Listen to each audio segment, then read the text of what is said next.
थोड़ा जिक्र कर लेते हैं इमरान खान प्लस फार्मूले के हवाले से, जिसके बारे में दावा किया जा रहा है कि इस फार्मूले पर अमल दरामद बहुत तेज़ी से गामजन है। ऑब्वियसली ये फवाद चौधरी साहब इसके पीछे हैं, इस पूरे फार्मूले के पीछे, और साथ उनके 2-3 और लोग हैं। इसके बारे में हमने गुज़िश्ता रोज़ भी डिस्कस कर लिया था। वो ये दावा कर रहे हैं कि इस फार्मूले के तहत माइनस इमरान खान नहीं हो रहा और प्लस इमरान खान ही हो रहा है। लेकिन अगर माइनस कुछ हो रहा है तो वो पीटीआई में मौजूद कुछ सांप हैं जो इमरान खान की रिहाई नहीं चाहते, इसलिए वो माइनस होंगे। लेकिन हमारे इस पूरे फार्मूले के तहत सिर्फ प्लस इमरान खान हो रहा है, और वो ये दावा भी कर रहे हैं कि इसके ऊपर अमल दरामद जारी है।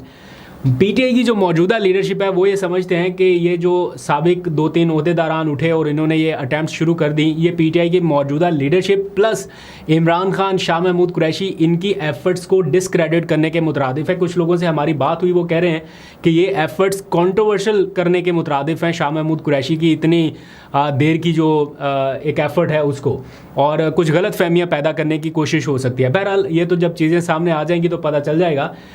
पीटीआई के जो मौजूदा लोग हैं वो चूंकि इसके ऊपर ऑन बोर्ड नहीं है तो वो इन चीज़ों को वैल्यू नहीं कर रहे।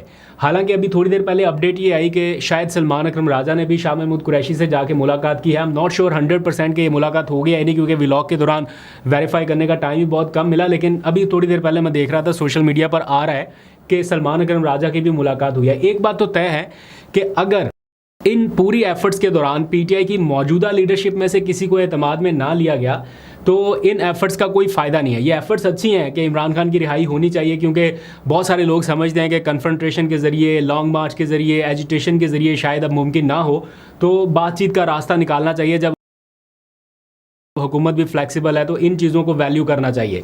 लेकिन अगर साबिक 2-3 लोग उठ के अपने तौर पे एफर्ट्स करें और उसमें पूरी पीटीआई की लीडरशिप जो है उसको डिसक्रेडिट कर दें कि ये लोग नहीं चाहते कि इमरान खान बाहर आए और इनकी नाअहली की वजह से इमरान खान अंदर है, या ये कह दें कि बस जो बाहर बैठे हुए यूट्यूबर्स हैं उनकी वजह से इमरान खान अंदर हैं, तो फैक्ट्स कुछ और हैं। मतलब ऐसा नहीं है क्या 26वीं तरमीम बाहर बैठे हुए कुछ लोगों ने कर दी या बाहर बैठी हुई पीटीआई की लीडरशिप ने कर दी, नहीं।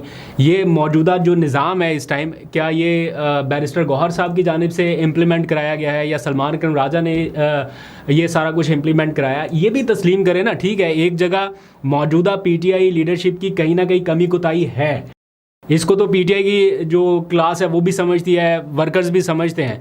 लेकिन सारा मलबा सिर्फ इस लीडरशिप पे डाल के बाकी पूरे निज़ाम को क्लीन चिट दे देना, ये भी दुरुस्त नहीं है। ये भी कहे ना कि इस निज़ाम की वजह से इमरान खान साहब जेल में हैं, ये 26वीं तरमीम की वजह से वो इस टाइम तक जेल में है, अदरवाइज़ बहुत सारी पेशरफ्त हो जाती। वो बयान दे रहे हैं कि मैंने पूरी ज़िंदगी पीटीआई को दे दी, कैसे ख़ुद को लाताल्लुक़ कर सकता हूँ या कैसे किनारा कशी कर सकता हूँ। लेकिन आपने ख़ुद मीडिया पर आकर ये बयान दिए और कहा कि खुदा हाफिज़ इमरान खान, खुदा हाफिज़ पीटीआई, और फिर लोगों ने ट्वीट्स वगैरह भी किए। बहरहाल वो एक किन हालात में किए उसमें भी बेनिफिट ऑफ डाउट दिया जा सकता है। तो अभी अगर एफर्ट्स हो रही हैं तो इसमें पीटीआई की मौजूदा लीडरशिप जब तक ऑन बोर्ड नहीं होगी या वो जाके इमरान खान से बात नहीं करेंगे कि ये सारा कुछ है, तब तक अगर आप ये एक्सपेक्ट कर लें कि इमरान खान 1 कदम पीछे हट जाए, पीटीआई 2 कदम पीछे हट जाए और हुकूमत 2 कदम आगे बढ़ा ले, ये आइडियल सिचुएशन तो है। लेकिन ऐसा हो पाना मुश्किल है कि आप 2-3 लोग मिलके इमरान खान को क्या कन्विंस कर सकते हैं। मुझे बहुत अच्छे से याद है कि यही 2-3 लोग अडयाला जेल के बाहर पहुंचे थे। मैं खुद इस कवरेज के लिए वहां पर मौजूद था अडयाला जेल के बाहर, और इन्होंने ये अटैम्प्ट ठीक 2 साल पहले भी की थी, लेकिन उसका कोई आउटकम नहीं निकला था। अभी यही सारा कुछ रिपीट हो रहा है। एफर्ट्स अच्छी हैं, काविश अच्छी है, इमरान खान रिलीज़ के लिए कोशिश अच्छी है, लेकिन उसकी बेस जो है जब तक वो स्ट्रांग नहीं होगी और पीटीआई की लीडरशिप का एतमाद नहीं होगा, कारकुनान का एतमाद नहीं होगा, मैंडेट नहीं आपके पास होगा कि इमरान खान की रिहाई का एक्चुअल मैंडेट आपके हाथ में है, तब तक थोड़ा सा मुश्किल रहेगा। एंड मीनवाइल डॉन अखबार की एक खबर है, उसने भी काफ़ी हलचल मचाई। उस खबर के मुताबिक, उनकी रिपोर्ट के मुताबिक, शाह महमूद कुरैशी साहब ने फवाद चौधरी साहब की इस पेशकश को मुस्तरद कर दिया। ये खबर के अकॉर्डिंग है। दैट मीन्स कि अगर ये रिपोर्ट दुरुस्त है फिर तो बाहर की जाने वाली सारी कोशिशें ज़ीरो के ऊपर खड़ी हैं, उनमें कोई पेशरफ्त नहीं है अगर शाह महमूद कुरैशी नहीं मान रहे। बहरहाल इस खबर में वकील का हवाला दिया गया है, जो शाह महमूद कुरैशी के वकील हैं, डॉन अखबार के नुमाइंदे ने उनसे बात करके ये खबर छापी है, जिसमें बताया गया है कि कुछ लोग शाह महमूद कुरैशी से उस दौरान मिले जब वो बिल्कुल तन्हा थे, और जैसे ही 2-3 लोग उनसे मिलने के लिए आए तो उन्होंने फ़ौरन अपने वकील को बुलाया, बल्कि पुलिस एहलकार को बुलाया और कहा कि मेरे वकील को बुला के लाइए। तो ये सारा यहाँ पे माजरा बयान किया गया। बहरहाल इसके ऊपर फवाद चौधरी साहब ने भी रिएक्ट किया और उन्होंने कहा कि पहले वक्तों में डॉन अखबार जो है वो ख़बर छापने से पहले अगले का मौक़िफ़ ले लेता था, लेकिन अभी वन साइडेड स्टोरी छाप दी है। वो समझते हैं कि ये हक़ाइक़ के बरक्स है और जैसा वो क्लेम कर रहे हैं कि ये फार्मूला तेज़ी से गामज़न है आगे की जानिब, तो लेट्स सी, होपफुल है कि कोई अच्छा आउटकम इसमें से निकल सके। अब आ जाइए ज़रा एक और डेवलपमेंट की तरफ, वो खैबर पख्तूनख्वा के हवाले से है।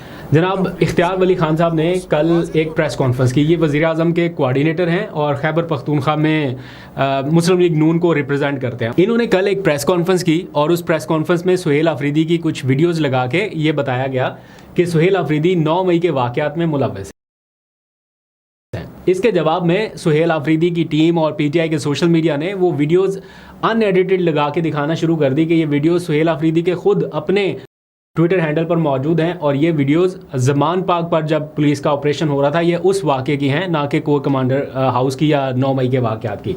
बहरहाल उसके ऊपर इख्तियार वली साहब ने आज एक और पूरी अपनी प्रेस रिलीज़ जारी कर दी है और उस प्रेस रिलीज़ में उन्होंने 4 चीज़ों को हाईलाइट किया है। मैंने तो वो पूरी पढ़ी है, इसलिए मैं जल्दी से 4 चीज़ों को बता देता हूँ जो कि इंटेंट उनका बता रहा है कि वो इस चीज़ को कैसे और प्ले करना चाहते हैं। एक, वो ये बात पहले नंबर पे कर रहे हैं कि अगर ये वीडियोस गलत हैं या दुरुस्त है, पहले नंबर पे ये कि उसका फॉरेंसिक होना चाहिए। अब फॉरेंसिक कहाँ से होगा, कौन करेगा, इसकी रिपोर्ट कौन देगा, ये भी बड़ा मायने खेज है।